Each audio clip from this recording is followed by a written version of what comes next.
The goal here is to get a graphical interface on a Raspberry Pi and control it over Bluetooth, all in just a few minutes. To do so, we'll be using the online Device Druid Builder, a Raspberry Pi 3, and the shiny new Device Druid Android app. We could go through the steps of designing the GUI with Builder and adding a few inputs and commands, but instead I'll just load a little home automation interface I created in a few minutes earlier.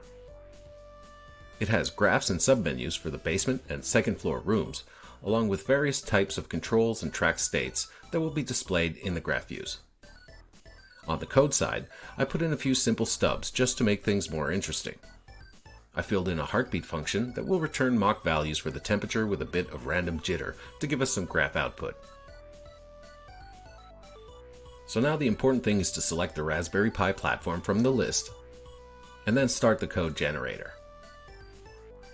For the Pi, the generator does more than just create the code for your GUI. It actually builds a program you can install and run on the Raspberry Pi right away.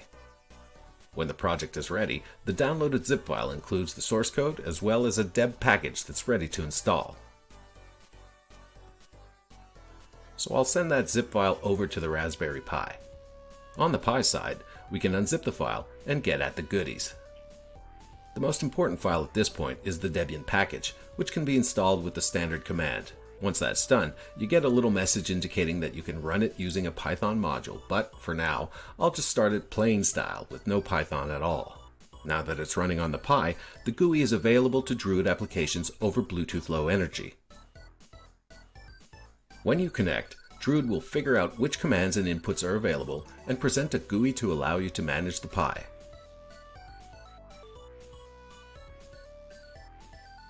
Here's a screen capture of the Android to get a better view. The mock data is coming in, and we can send commands and values over to the Pi. The menu structure works as expected, and each room has its own controls and inputs. The next step is to fill in the functionality with more useful behavior. On the Pi, this can be done using Python modules, which makes it fast and easy. I'll detail that in the next video. So that's it, we managed to interact with a Raspberry Pi using an Android app over Bluetooth.